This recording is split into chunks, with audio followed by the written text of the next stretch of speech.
Imagine a king so powerful that no one dared question him. A ruler who changed an entire nation's religion ought for faith, not for reform but because he wanted a divorce. A monarch whose closest friends became enemies and whose enemies rarely survived. This is the story of how Henry VIII transformed from a charming Renaissance prince into England's most feared monarch. In the summer of 1509, a young prince stepped into a role that would shape not only his own destiny but the future of an entire kingdom. That prince was Henry VIII, and at the moment of his coronation, few could have imagined that he would one day be remembered as one of the most intimidating rulers in English history. To his contemporaries, he did not appear dangerous, unpredictable, or tyrannical. Instead, he seemed to embody everything a Renaissance monarch ought to be: cultured, energetic, confident, and deeply invested in the ideals of chivalry and humanist learning that were spreading across Europe. He had not originally been destined for the throne. Born the second son of Henry VII, he was raised in the relative freedom afforded to a spare heir. His elder brother Arthur had been carefully trained for kingship, while the younger Henry received an education designed to prepare him for a supporting role within the royal family, or perhaps a high ecclesiastical office. This distinction proved decisive in shaping his early character. Free from the relentless political pressure placed upon a direct heir, he developed a personality that was remarkably vibrant and expressive. He learned languages, studied theology, practiced music, and immersed himself in the intellectual currents of the age. By the time he reached adolescence, he could debate scholars, compose devotional works, and perform at court with both athletic grace and artistic talent. Arthur's sudden death in 1502 changed everything. The responsibility of succession shifted overnight to the younger brother, transforming his path from that of a cultivated nobleman to the future sovereign of England. Yet even as expectations altered, the education he had already received left a lasting impression. Unlike many rulers formed solely by the harsh necessities of power, Henry entered kingship with the mind of a scholar and the tastes of a Renaissance prince. He admired classical learning, surrounded himself with educated advisors, and saw monarchy not merely as authority but as performancy and opportunity to display magnificence, intellect, and vitality before both his court and foreign ambassadors. When his father died in April 1509, the transition of power was remarkably smooth. The Tudor dynasty was still relatively new, having secured the crown only a generation earlier after decades of civil war. Stability mattered immensely. The young king understood that he must appear strong, legitimate, and inspiring. His coronation was therefore staged as a grand affirmation of continuity and renewal. London erupted in celebration, filled with elaborate pageantry, religious ceremonies, and tournaments that showcased the new monarch's physical prowess. Observers described him as tall and striking, with a commanding presence that combined youthful enthusiasm with regal confidence. He excelled in jousting, hunting, and archery, embracing the medieval ideal of the warrior king even as he cultivated the refined image of a Renaissance ruler. In these early years, he deliberately distanced himself from some of the harsher financial policies associated with his father's reign.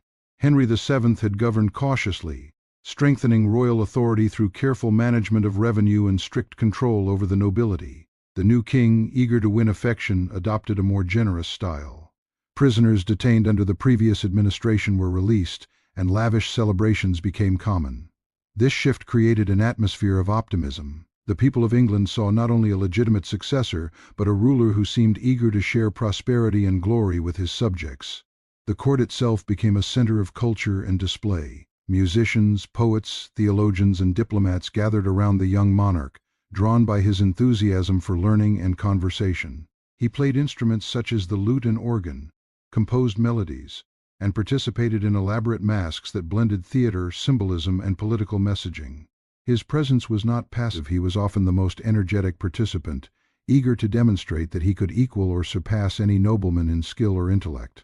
Such performances reinforced the perception that England now possessed a king who embodied both strength and sophistication. Diplomatically, he entered the European stage with ambition.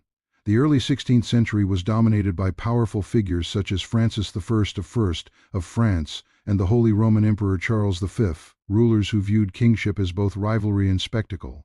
Henry sought recognition among them not through fear but through prestige. He envisioned England as an equal player in continental politics, capable of commanding respect through alliances, displays of wealth, and occasional military ventures.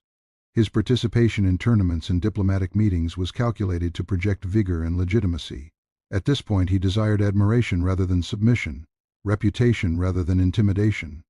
Religion, too, played an important role in shaping his early identity. He was a devout Catholic, attentive to ritual and theology, and proud of his reputation as a defender of the faith. He attended Mass regularly, engaged in theological discussion, and viewed himself as a guardian of spiritual as well as temporal order. His later break with Rome would make this phase seem ironic to historians, but at the time there was no hint of rebellion against established religious authority. On the contrary, Henry's orthodoxy was seen as one of his defining virtues. A key event of this hopeful period was his marriage to Catherine of Aragon, the widow of his late brother.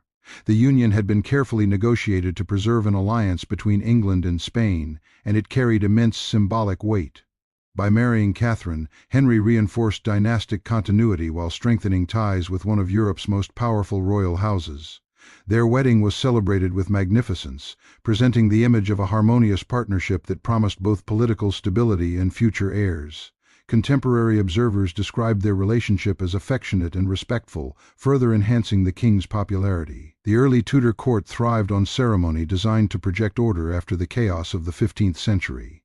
Every procession, feast, and tournament was meant to reassure the realm that the monarchy was secure. Henry reveled in these rituals.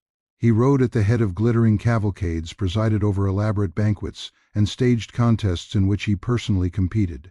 Such acts were not mere entertainment. They were demonstrations of vitality meant to convince subjects that their ruler possessed both the strength to defend them and the refinement to lead them into a new era of cultural achievement. Education and intellectual curiosity also distinguished him from many predecessors. He corresponded with scholars, supported the study of classical texts, and showed genuine interest in debates about philosophy and morality. Humanist thinkers praised him as a model Christian prince, one who combined learning with authority.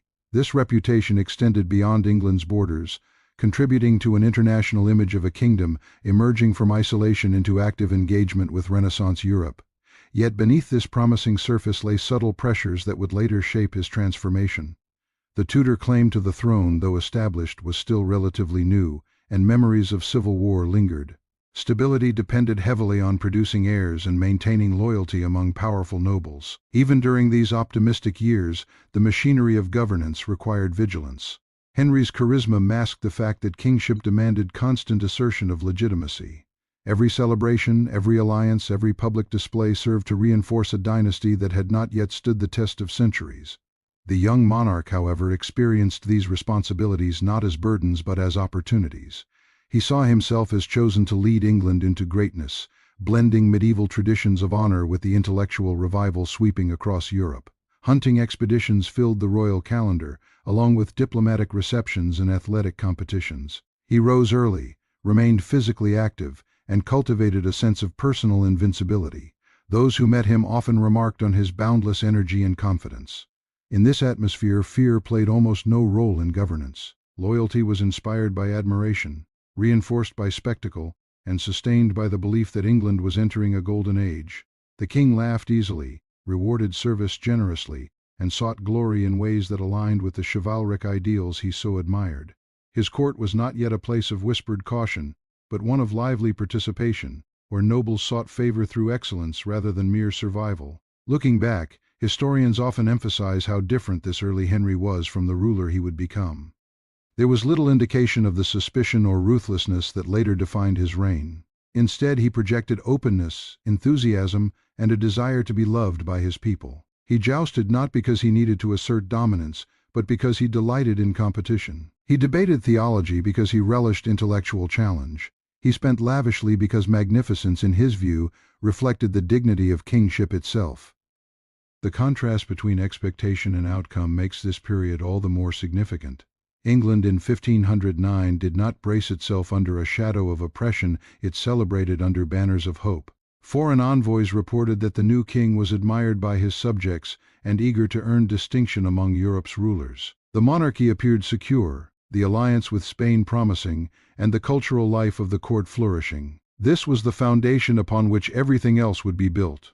The later severity of Henry's reign cannot be understood without recognizing how far he seemed, at first, from becoming a feared monarch. He began as a figure of possibility, a ruler shaped by education, confidence, and the optimism of a nation ready to believe in renewal. Only gradually, under the weight of dynastic anxiety, political conflict, and personal determination, would that bright image harden into something far more formidable.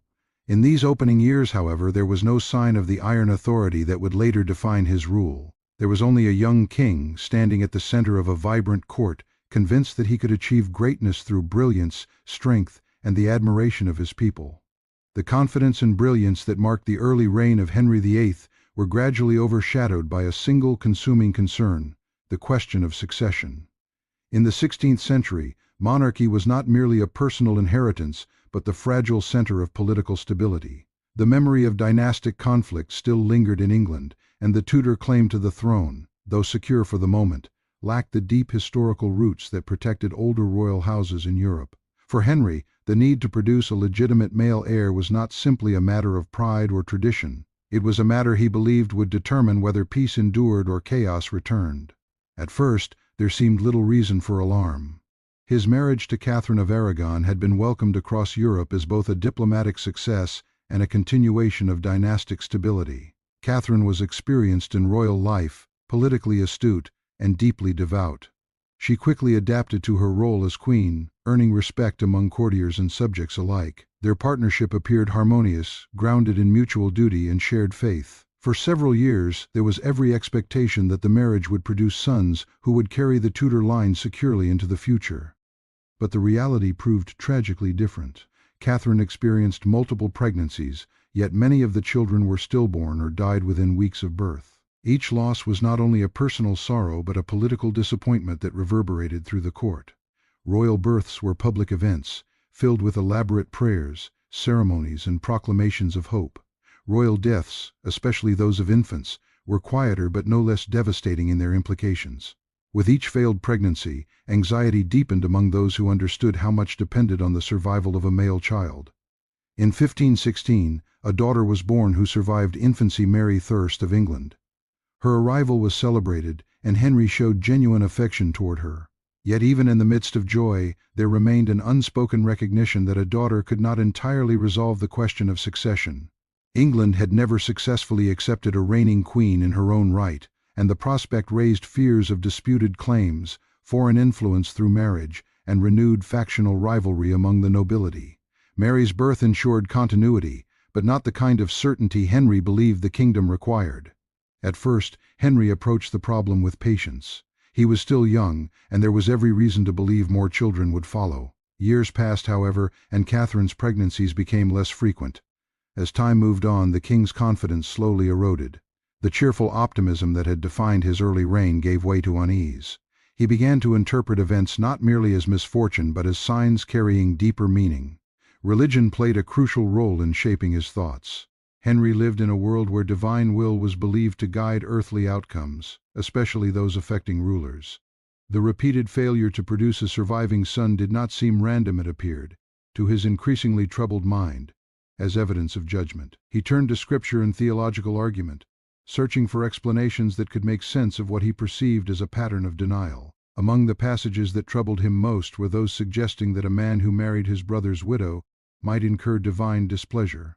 Though papal dispensation had allowed his marriage to Catherine, Henry began to question whether human authority could truly override what he now interpreted as God's law.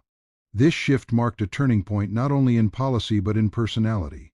Where he had once been expansive and carefree, he now became introspective and determined. The question of succession no longer sat at the edges of governance, it dominated his thinking. Every year that passed without a son heightened his urgency. The Tudor dynasty, founded only recently by his father, seemed to him perpetually at risk. If he failed to secure a male heir, he feared that everything his family had fought to build might dissolve. The atmosphere at court subtly changed. Conversations once filled with music, literature, and sport increasingly revolved around alliances, lineage, and the possibility of remarriage. Advisors found themselves drawn into delicate discussions about theology and law as Henry sought validation for doubts he was no longer willing to ignore. Some urged caution, reminding him of Catherine's loyalty and the legitimacy of their union. Others, sensing the king's determination, explored arguments that might justify a different course. Henry's own sense of kingship intensified this struggle. He believed deeply in the sacred responsibility entrusted to him as monarch. To fail in providing a secure succession seemed, in his mind, not merely unfortunate but negligent. Kingship was not a temporary stewardship, it was a divine trust meant to extend across generations. The absence of a son began to feel like a personal inadequacy, a failure to fulfill the role history and providence had assigned to him. This internal pressure gradually reshaped how he interpreted loyalty and duty. Catherine, once regarded as a partner in ensuring dynastic stability, came to be seen, however reluctantly, as part of the problem. Their marriage, once celebrated as a foundation of peace, now appeared to Henry as an obstacle preventing the future he believed necessary for England's survival. The emotional complexity of this shift should not be underestimated. For many years he had respected her, relied upon her counsel, and trusted in their shared mission. Yet the demands of kingship, as he understood them, began to outweigh personal attachment. Meanwhile, the broader European context reinforced his anxiety. Other monarchies boasted multiple heirs, strengthening their dynasties and ensuring smooth transitions of power. Comparisons were unavoidable. Henry saw himself not only as England's ruler but as a competitor on the continental stage, where strength was measured in lineage as well as military and political success. The lack of a male successor risked diminishing England's standing and inviting uncertainty among allies and rivals alike. As these concerns mounted, Henry's determination hardened into resolve. He became convinced that action was required, that passively accepting circumstances would amount to abandoning his responsibility. The transformation was gradual but unmistakable. The vibrant prince, who had once delighted in tournaments and scholarship, now devoted increasing energy to questions of legitimacy, inheritance, and divine approval. He studied legal precedents, consulted theologians, and examined biblical texts with the intensity of someone seeking not merely understanding but justification. Those around him began to sense that the issue had moved beyond discussion into conviction. Henry no longer spoke of the succession as a hope to be fulfilled within his existing marriage. He spoke of it as a problem demanding remedy. This conviction would eventually lead him toward decisions that reshaped England's religious and political landscape, but at this stage it manifested primarily as a growing impatience with delay and contradiction. The psychological burden of uncertainty affected his temperament. While still capable of charm and generosity, he displayed flashes of frustration when confronted with obstacles. The same confidence that had once inspired admiration now fueled an unwillingness to accept limits placed upon his will. If kingship was divinely ordained, he reasoned, then securing its future must also be divinely sanctioned. Opposition, therefore, appeared not simply mistaken but contrary to a higher purpose he believed himself called to fulfill. Thus, the succession crisis did more than raise a political dilemma, it altered Henry's understanding of authority itself. The need for a son became intertwined with his conception of duty, faith, and legitimacy. In seeking certainty for the future, he began to reshape the present according to his own interpretation of necessity. The seeds of later conflict, religious, political, and personnel, were planted in these years of mounting concern. What had begun as a hopeful reign now stood at a crossroads.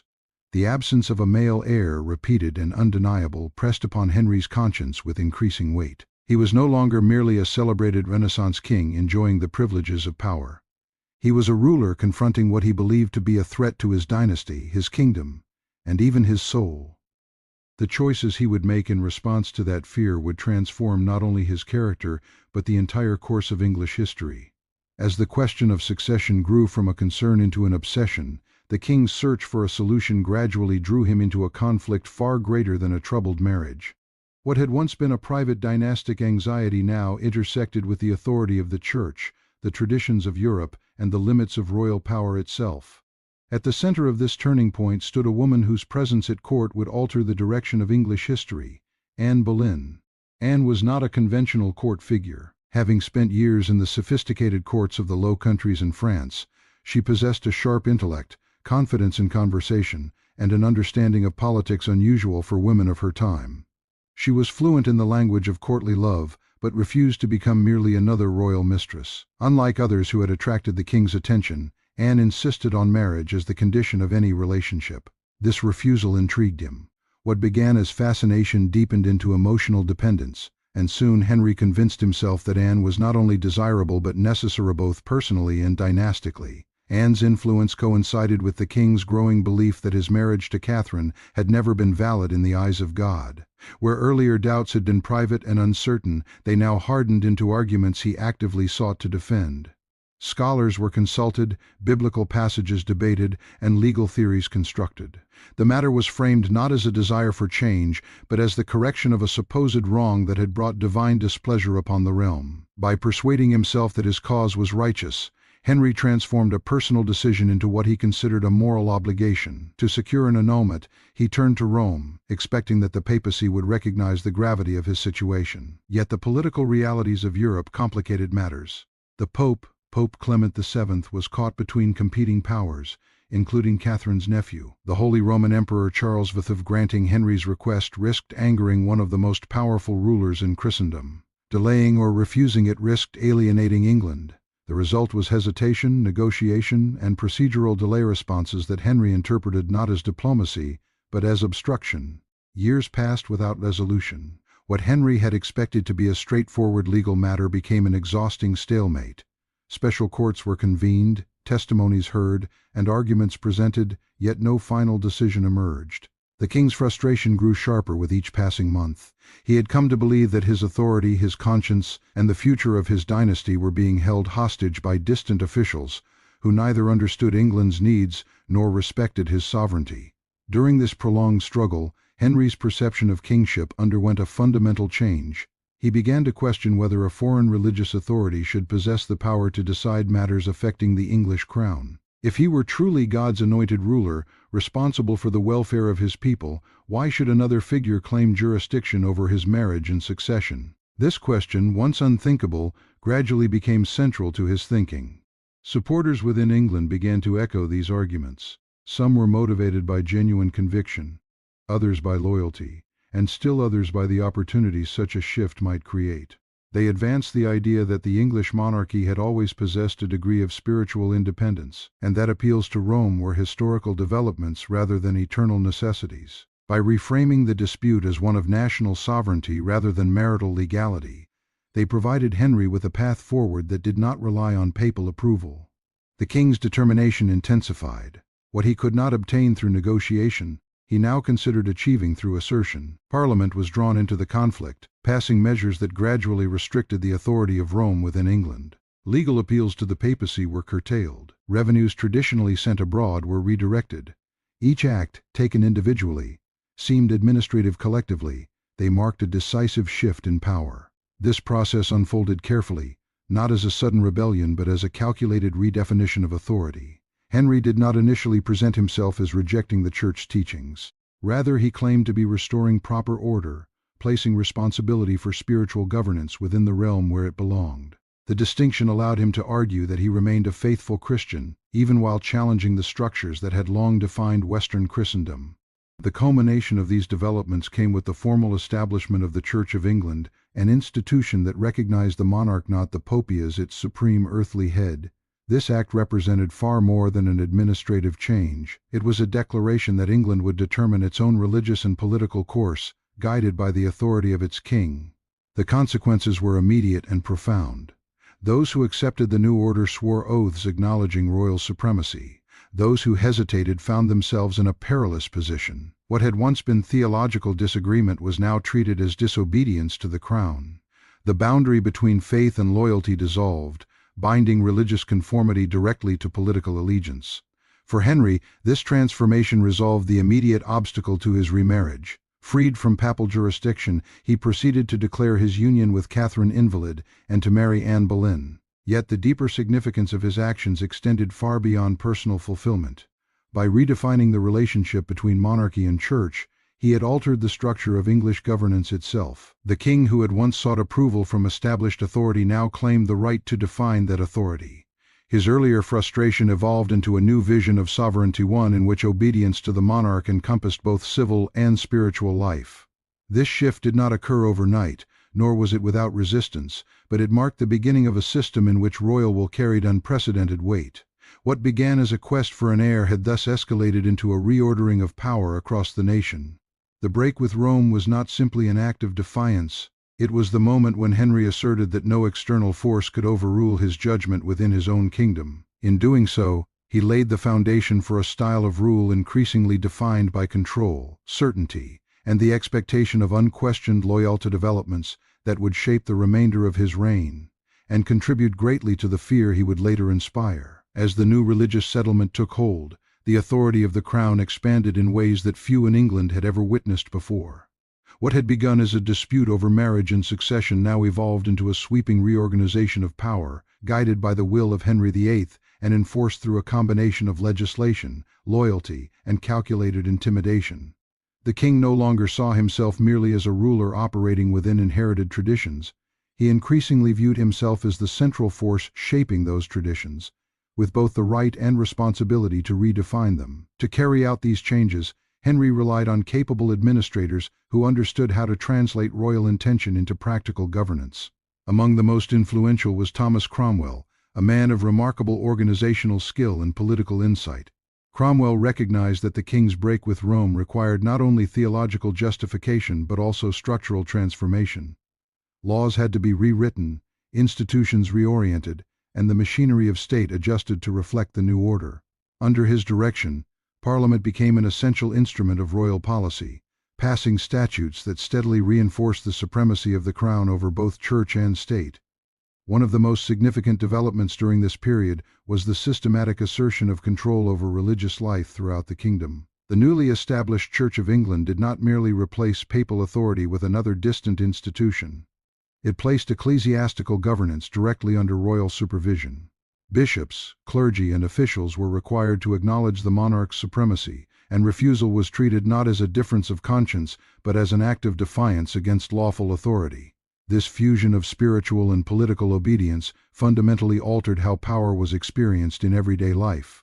Faith, once mediated through a vast international structure, was now inseparable from loyalty to the king. The implications of this change became dramatically visible through the campaign known as the dissolution of the monasteries. For centuries, monasteries had been deeply woven into the social and economic fabric of England. They served not only as centers of prayer but also as providers of charity, education, and local stability. To many people, they represented continuity with the past, linking communities to traditions stretching back generations. Yet to Henry and his advisors, these institutions also symbolized allegiance to the old religious order and possessed immense wealth that lay beyond direct royal control. Investigations were launched into monastic life, producing reports that emphasized alleged corruption, inefficiency, or moral decline. Whether these accusations reflected reality or were shaped to justify policy remains debated, but they provided the rationale for sweeping action. Monasteries were closed, their lands seized, their treasures catalogued and redistributed. The scale of the operation was unprecedented. Vast estates passed into the hands of the crown, transforming Henry into one of the wealthiest monarchs England had ever known. This redistribution of property served multiple purposes.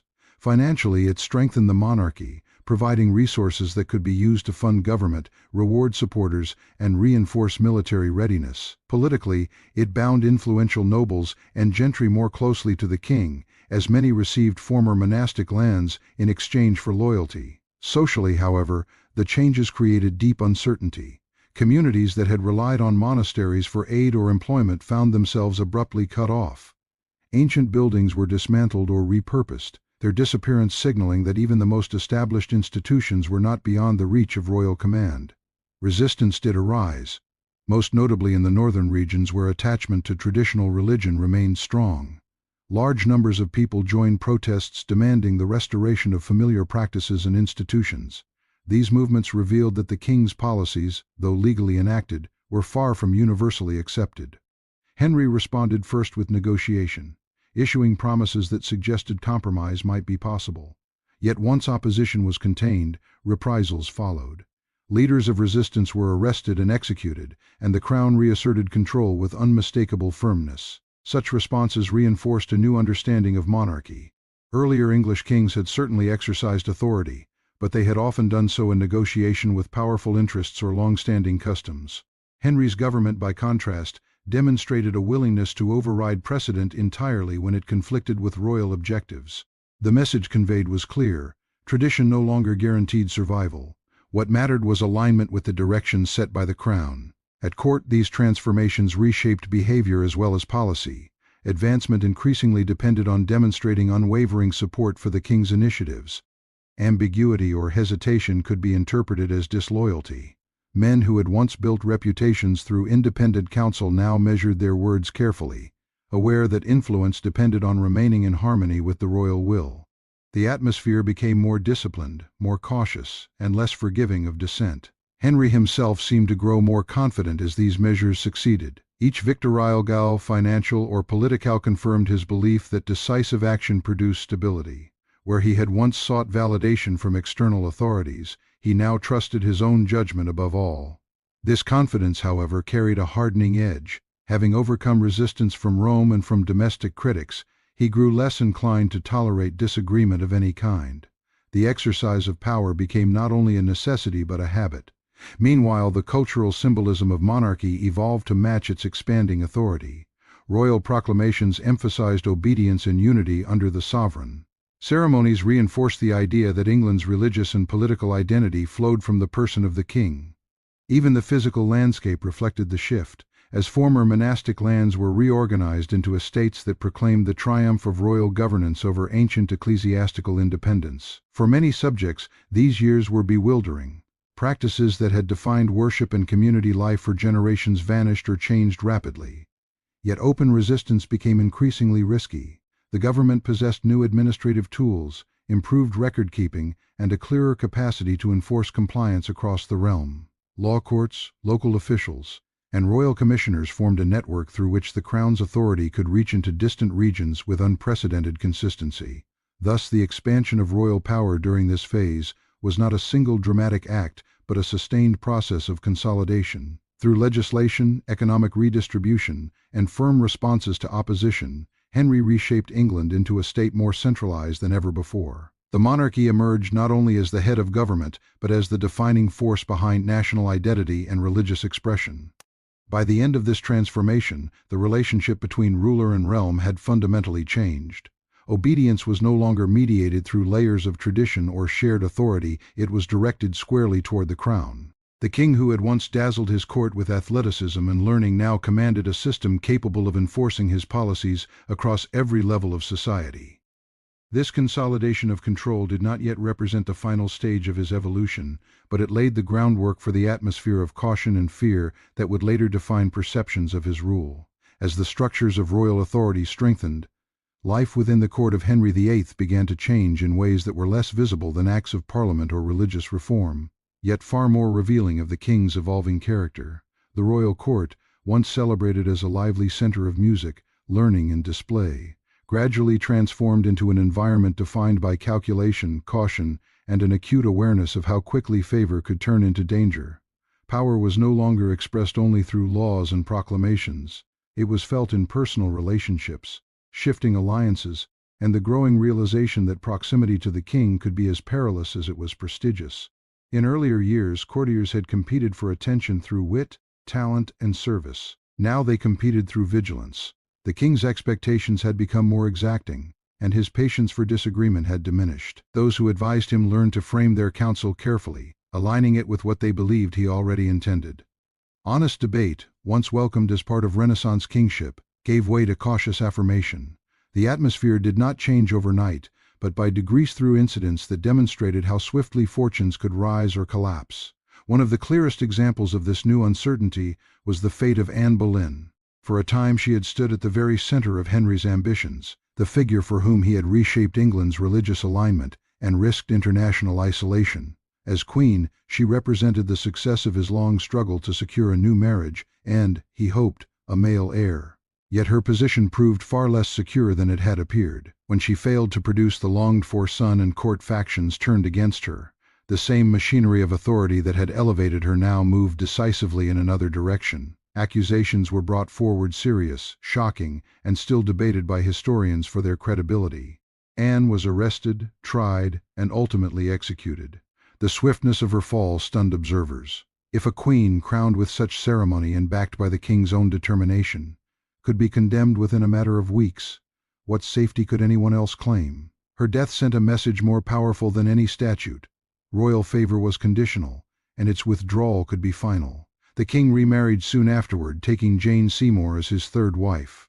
Jane's demeanor contrasted sharply with Anne's, emphasizing obedience and gentleness, qualities that seemed to promise the stability Henry desired. When she gave birth to a son, future Edward VIII, appeared that the central crisis of the succession had finally been resolved.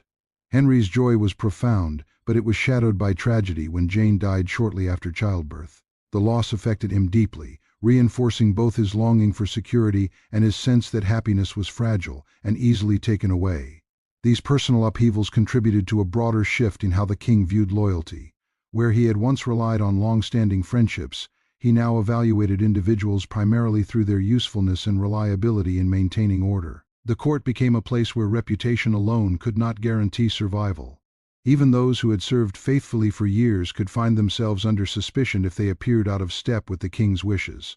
The downfall of Thomas Cromwell illustrated this dynamic with particular clarity. Cromwell had been instrumental in implementing many of the reforms that strengthened Henry's authority, orchestrating administrative, legal, and financial changes with remarkable efficiency. Yet when political circumstances shifted and a royal marriage he arranged proved unsatisfactory, Cromwell's influence evaporated. Arrested and executed, he became another example of how swiftly the balance of trust could reverse. Such episodes reshaped the psychology of the court. Ambition remained strong, but it was tempered by caution. Courtiers monitored not only their own words but also the alliances they formed, aware that association with a disgraced figure could prove dangerous. Conversations were measured, correspondence guarded, and expressions of opinion carefully aligned with prevailing expectations. Advancement required not merely talent but an instinct for survival within a system increasingly centered on the monarch's personal judgment. Henry's later marriage to Catherine Howard further underscored the unpredictability of royal favor. Catherine, young and initially adored by the aging king, briefly restored an atmosphere of celebration. Yet revelations about her past led to charges of misconduct, and she too was executed. The repetition of such dramatic reversals deepened the sense that the court operated according to rules that could change without warning. What had once seemed exceptional now appeared part of a pattern. Beyond the palace walls, news of these events circulated widely, shaping public perception of the monarchy. Executions of prominent figures, once rare enough to shock the nation, became more frequent.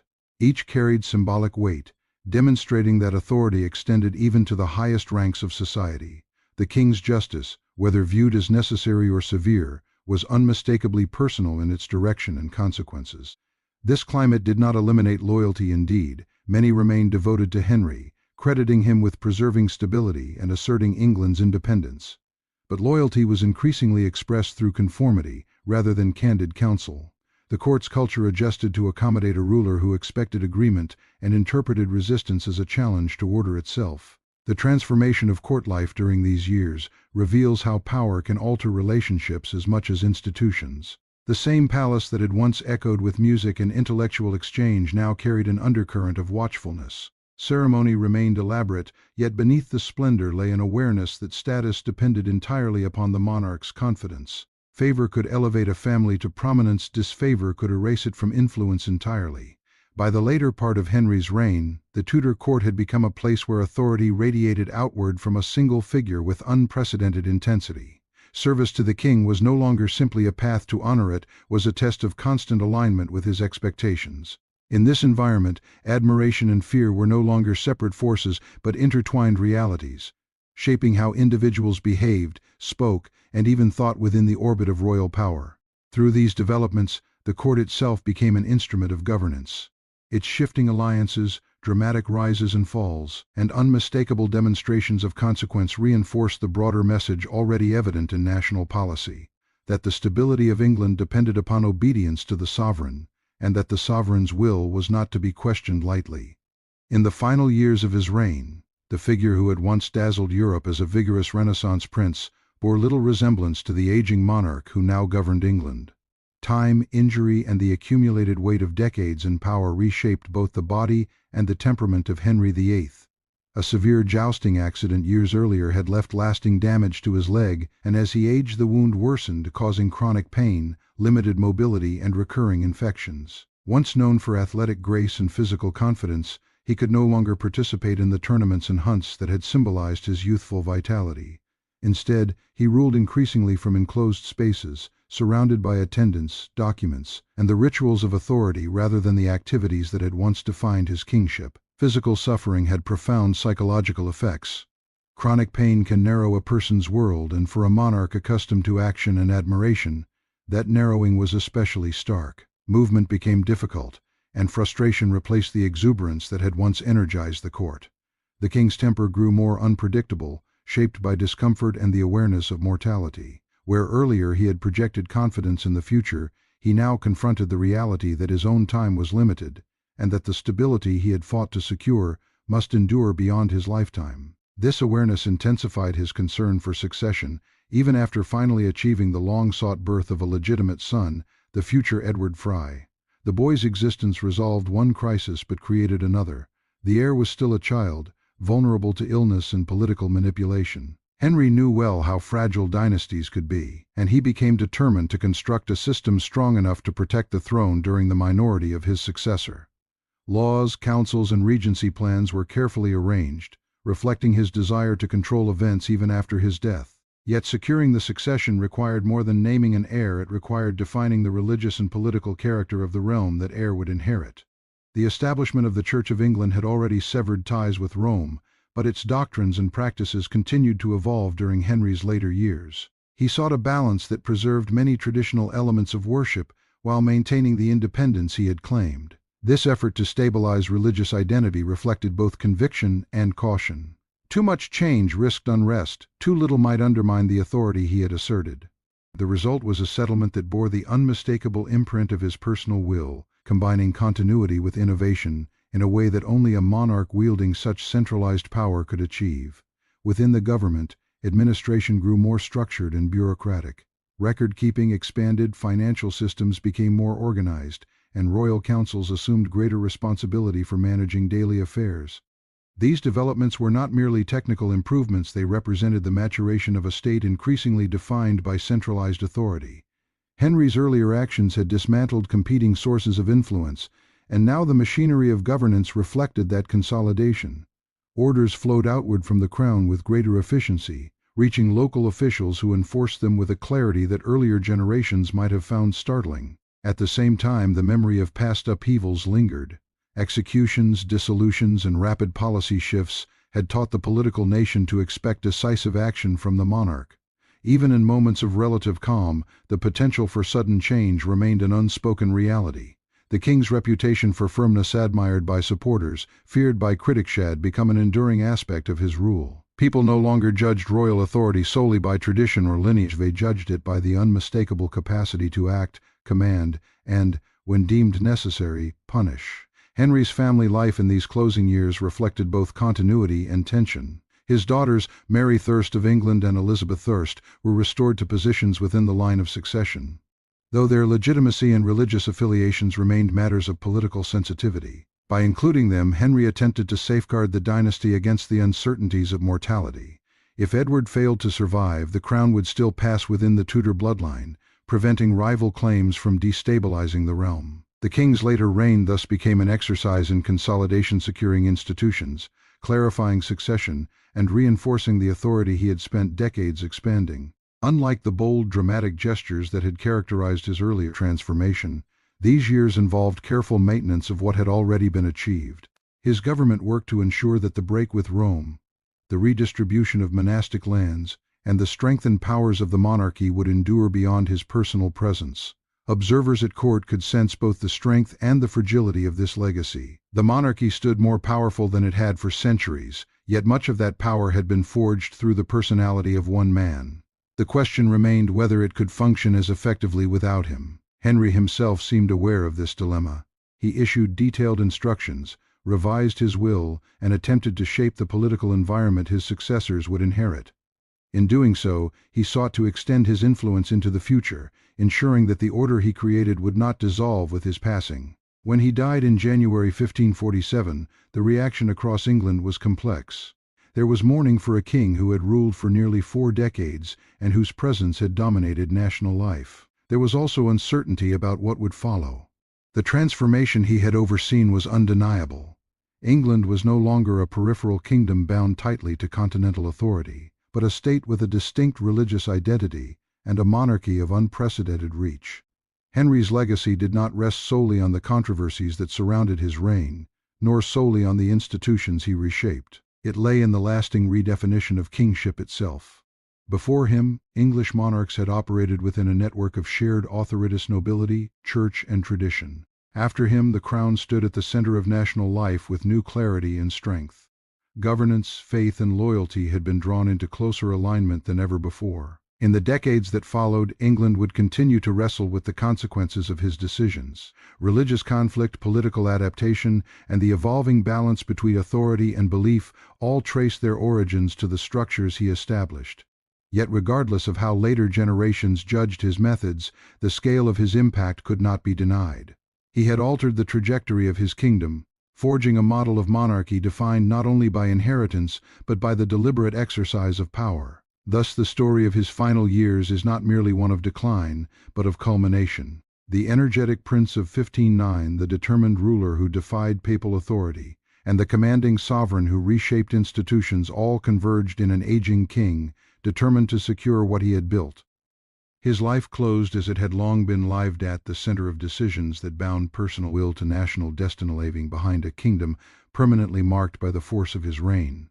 The death of Henry VIII did not bring an end to the forces he had set in motion. In many ways, it marked the true beginning of their consequences.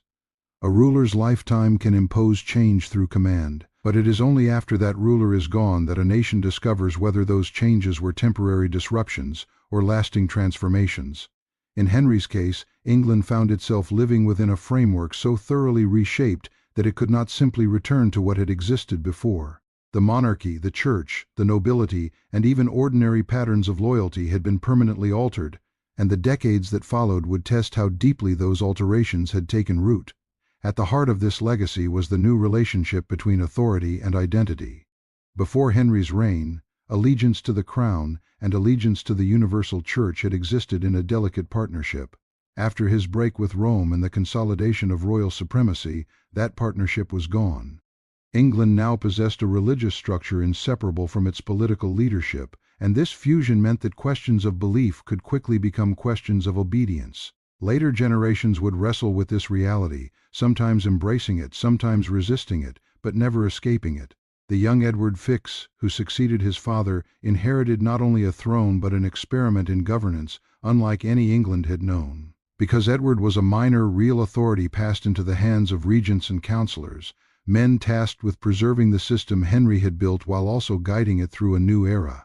Their challenge revealed one of the central tensions of Henry's achievement. He had created a monarchy of immense strength, yet much of its effectiveness depended on the force of his own personality. Without that commanding presence, those who governed in his name had to interpret how far his principles should be extended. Under Edward's advisors, reforms moved further in a Protestant direction than Henry himself had fully embraced. This demonstrated how the institutional independence from Rome that Henry established could be used to justify very different theological outcomes. The machinery of change was now firmly in English hands, capable of moving in multiple directions depending on who controlled it. What Henry had initiated as a solution to dynastic crisis became, in practice, a continuing redefinition of national faith. The accession of Elizabeth I later in the century illustrated another dimension of Henry's long shadow. Elizabeth's reign is often remembered for stability and cultural flourishing, yet that stability rested heavily upon the structures her father created. She inherited a kingdom accustomed to looking to the monarch as the final authority in both secular and spiritual matters. Her ability to navigate religious compromise, political challenge, and international rivalry depended on the centralized state Henry had forged. Even when she moderated or adjusted policies, she did so within boundaries he had drawn. Beyond politics and religion, Henry's reign also reshaped the social and economic landscape. The redistribution of former monastic lands created a new class of landowners whose fortunes were tied to the continuation of Tudor authority. Families who acquired these estates became invested in maintaining the changes that had granted them wealth and influence. Over time, this altered the composition of England's governing elite, blending older noble houses with newer figures elevated through service and royal favor. The consequences reached far into local society, affecting patterns of patronage, agriculture, and regional leadership. Culturally, memories of Henry's dramatic decisions lingered in chronicles, sermons, and popular imagination. Stories of his court, its magnificence as well as its danger circulated widely, shaping perceptions of monarchy for generations. He became a figure both admired and feared, representing the possibilities and perils of concentrated power. Later rulers were measured against his example, sometimes invoking his authority to justify their own policies, sometimes distancing themselves from the severity associated with his name. The legal and administrative precedents established during his reign also endured. Parliament had been used repeatedly to legitimize sweeping change, demonstrating that even revolutionary measures could be framed through established institutions. This practice strengthened the role of statute in English governance, showing that transformation need not come solely through conquest or rebellion, but could proceed through legislative means. The balance between royal initiative and parliamentary participation would remain a defining feature of English political development in the centuries ahead. Yet Henry's legacy was not one of unbroken continuity. The very scale of his reforms ensured that they would provoke debate long after his death. Some viewed his actions as the birth of a sovereign national state, freed from external control and capable of charting its own destiny. Others saw them as the origin of religious division and political absolutism. These contrasting interpretations became part of England's historical consciousness, influencing how later generations understood authority, conscience, and resistance. On a more personal level, Henry's life left an enduring lesson about the relationship between character and power. His early promise as a cultivated Renaissance prince demonstrated how education and charisma could inspire admiration, while his later severity showed how fear, insecurity, and determination could reshape leadership into something far more commanding. The transformation was neither instantaneous nor inevitable. It emerged from a series of decisions driven by circumstance, belief, and ambition. This complexity makes his reign one of the most studied examples of how individual psychology can intersect with institutional change. By the end of the 16th century, England was unmistakably different from the realm Henry had inherited in 1509. It was more centralized, more conscious of its national identity, and more accustomed to the idea that monarchy could act decisively in shaping both governance and belief. These developments did not end with the Tudors. They influenced the evolution of the English state well into the modern era. Debates about sovereignty, religion, and the limits of authority all bore traces of the precedents established during Henry's rule. Thus, the true measure of his reign lies not only in the dramatic events that filled his lifetime, but in the structures that survived him. He left behind no simple legacy of tyranny or triumph, but a reconfigured kingdom whose institutions carried the imprint of his will. England moved forward, adapting and contesting what he had made, yet never entirely escaping it. The monarch who had once sought merely to secure a dynasty ultimately transformed the nature of kingship itself, ensuring that his influence would persist long after his own voice had fallen silent. The reign of Henry VIII, stretching over 37 years, represents a turning point in the history of England, not only for its dramatic political and religious changes, but for the profound impact it had on the very perception of monarchy itself. By the time of his death, the kingdom had been transformed from a relatively insular, traditionally governed nation into a state with centralized authority, capable of exercising power over every aspect of governance and daily life. Henry's life illustrates how personal ambition, political necessity, and religious conviction can converge to create a rule that is both formidable and enduring. The consolidation of royal authority initiated during his reign reshaped the balance of power between the crown and other social institutions. Before Henry, England's monarchy had operated alongside a variety of semi-autonomous entities, including the nobility, the church, and municipal governments. Monarchs had to negotiate with these groups, often relying on persuasion, patronage, and shared custom to maintain control. Henry, however, systematically dismantled competing sources of power. Through the dissolution of the monasteries, he removed a vast network of ecclesiastical influence and wealth that had previously acted as an independent counterweight to royal authority. Lands and assets that once supported religious orders were brought under direct royal control or redistributed to loyal subjects, creating a political and economic landscape in which allegiance to the king became the central determinant of status and opportunity. This centralization of power extended to the legal system. The expansion of statutory law under Henry's reign meant that significant aspects of governance were no longer based solely on precedent or local custom, but could be codified and enforced uniformly across the realm. Parliament became a crucial instrument of authority, legitimizing measures that would have been considered radical in earlier reigns. The statutes passed under Henry VIII established new procedures for succession, the regulation of the church, and the punishment of dissent, reinforcing the supremacy of the monarch. In doing so, Henry demonstrated that monarchy could be both flexible and absolute, capable of enacting reforms that fundamentally altered the structure of society. Religious change was among the most enduring of Henry's transformations. The creation of the Church of England, with the king as its supreme head, represented a profound reorientation of spiritual authority. By removing the Pope's influence, Henry centralized control over doctrine, clerical appointments, and church revenues. Religious conformity was now inseparable from loyalty to the crown. While Henry maintained many traditional practices, his reforms established a precedent for the English state to govern religious matters independently of foreign powers. The ripple effects of this decision would reverberate for generations, creating both opportunities for reformers and sources of conflict that later monarchs would have to navigate with caution. Henry's personal approach to governance also left an indelible mark on political culture. Unlike predecessors who relied primarily on counsel from the nobility or the established clergy, he demonstrated that the monarch's personality could shape policy, law, and social expectation. His temper, ambition, and decisiveness made the crown the ultimate arbiter of power. Figures such as Thomas Cromwell, Thomas More, and Anne Boleyn illustrate how proximity to the king could elevate individuals to extraordinary influence, or conversely, expose them to sudden peril. The court became a microcosm of the broader state, where observation, loyalty, and political acumen determined survival and advancement. The impact of Henry's reign extended beyond the elite to society at large. Redistribution of monastic lands changed the patterns of land ownership and local power, influencing the economy, agriculture, and social hierarchy.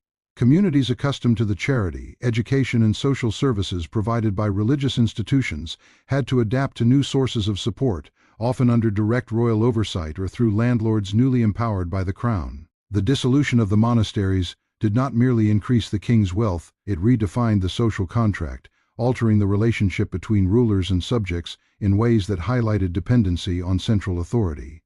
Internationally, Henry's assertive policies altered England's position in Europe. His break with Rome initially isolated the kingdom diplomatically, but it also freed England to pursue alliances and strategies without deference to papal interests. Henry's marriages, wars, and treaties demonstrated that sovereignty could no longer be subordinate to continental powers. England's emerging identity as an autonomous state capable of independent religious and political action owed much to his assertive exercise of authority. Foreign rulers learned to negotiate with England as a self-determining entity, not merely a client of the papacy or European dynastic alliances. Henry's influence also extended into cultural life. His court had been a center of art, music, and learning, fostering the development of Renaissance ideals within England. Although the later years of his reign were marked by a harsher political climate, the cultural achievements of the early Tudor court helped establish patterns of patronage and artistic ambition that would flourish under Elizabeth and beyond. Education, literature, and courtly display were all infused with a sense that monarchy could embody both authority and refinement, even as the mechanisms of power grew more formidable. Perhaps the most enduring aspect of Henry's legacy was the intertwining of fear and loyalty as tools of governance. His willingness to execute those who challenged his authority, whether for personal, political, or religious reasons, sent a clear message about the consequences of dissent. Yet this same enforcement of obedience also stabilized the realm, ensuring that reforms and laws could be implemented without continual resistance. Future rulers observed the balance he struck between intimidation and administration, recognizing that power derived as much from the perception of authority as from formal structures. The succession he secured through Edward VIII, and later the inclusion of Mary and Elizabeth, demonstrated foresight in planning for dynastic continuity. By ensuring that the Tudor line remained intact, Henry minimized the immediate risk of civil strife while embedding the principle that the legitimacy of rulership depended on both bloodline and centralized enforcement. The careful structuring of succession laws under his reign became a template for managing transitions, illustrating how foresight, legislation, and personal will could be combined to shape the future of a kingdom. Yet Henry's reign was not without contradiction. His personal desires often drove national policy, and his decisions could produce turmoil as well as order. His marriages, religious reforms, and executions reflected a blending of private ambition with public authority, demonstrating how the two could become inseparable in an era when the monarch embodied the state. This duality between the personal and the political helped define his reputation as both a feared and revered ruler. The very unpredictability that made him dangerous also made him formidable, instilling a sense of awe and caution in those who interacted with the crown. In retrospect, Henry VIII's reign can be understood as a decisive moment in the evolution of English monarchy. It demonstrates how the consolidation of power, the redefinition of religious and legal structures, and the force of personal will can transform a nation. The institutions, cultural patterns, and political expectations that he established persisted well beyond his lifetime, influencing the decisions of Edward VIII, Mary I, Elizabeth I, and subsequent monarchs. England's ability to assert itself religiously, politically, and culturally on the European stage owes much to the structures and precedents forged during his rule. The fear and respect inspired by Henry were inseparable from his achievements. Subjects, nobles, and foreign powers alike recognized that authority under Henry VIII was not abstract, it was immediate, enforceable, and personal. The combination of centralized power, legal authority, and personal force created a model of kingship that would endure as both a caution and an example. Later historians, writers, and political thinkers would grapple with the lessons of his reign, debating the costs and benefits of concentrated authority, the relationship between ruler and subject, and the moral dimensions of absolute power. Henry VIII's transformation from a cultured young prince to one of England's most feared monarchs illustrates the interplay between circumstance, ambition, and historical necessity. His personal struggles, physical, emotional, and dynastic-shaped decisions that reverberated through institutions, communities, and generations. His reign exemplifies the capacity of an individual to redirect the course of a nation through a combination of intellect, determination, and, at times, ruthless action. In the long arc of English history, Henry VIII remains a figure of paradox, brilliant yet terrifying, innovative yet authoritarian, inspiring yet exacting. His life and reign encapsulate the challenges of monarchy, the burdens of succession, and the far-reaching consequences of personal will when combined with institutional authority. By examining the totality of his influence, political, religious, social, and cultural, we see not merely the story of one man, but the transformation of a kingdom and the enduring legacy of a monarch who redefined what it meant to rule England. If you enjoyed this deep dive into the darker side of royal history, don't forget to like the video, subscribe to the channel, and turn on notifications for more stories from the past that changed the world forever. Because history isn't just about what happened, it's about why it still matters today.